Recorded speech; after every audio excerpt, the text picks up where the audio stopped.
G'day guys, welcome back to another instructional video. This one I'm going to be going over the bench press. So this is a very technical movement, although it's one that's commonly done in the gym and just seen as the sort of the go-to, especially for the bros. But I'm going to go over this in a lot of detail because one, it's a cause of a lot of injuries, a lot of shoulder injuries.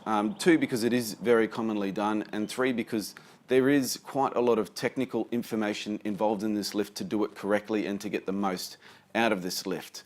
So I'm going to start from the ground and work all the way up to the bar. I'm going to go through that verbally first, and then I'll reinforce that as I demonstrate the bench press as well. First we're going to be front on, okay, and then I'm going to get a side on view.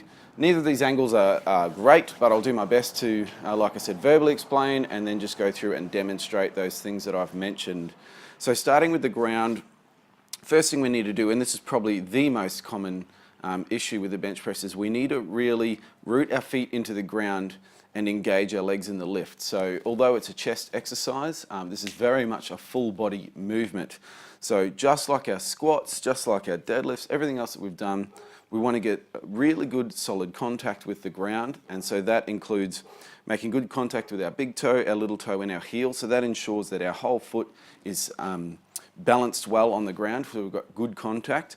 And very much like the squat stance, so probably a similar width to the squat. This is for me personally. Obviously you can move around, but I feel like this is probably the most efficient, okay, position for the feet.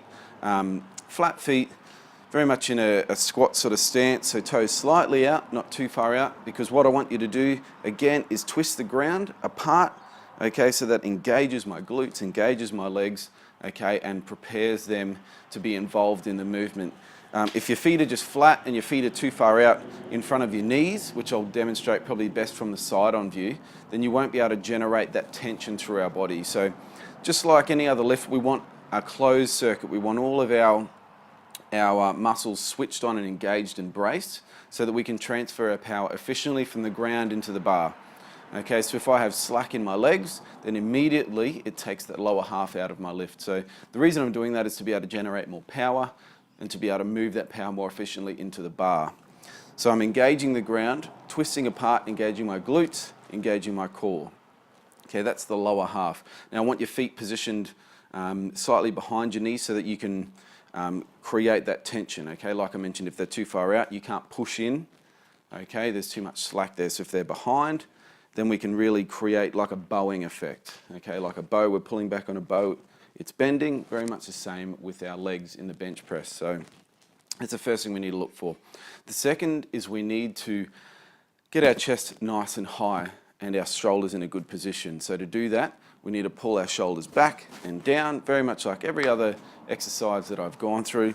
Shoulders back and down, and that puts the chest up, okay, and gets the shoulders in a good position to engage the chest in the lift. So if we don't get our shoulders back and down, then we're going to be benching very front shoulder heavy, okay? So we're mainly going to be engaging that front delt and a lot less of the chest. So if I can get my shoulders back and down, then now when I'm pressing, I'm engaging more of my chest rather than more of my shoulder. That makes sense? So I'm going to be trying to get my shoulder blades together as best I can, pull my shoulders down and get ready for the bench that way.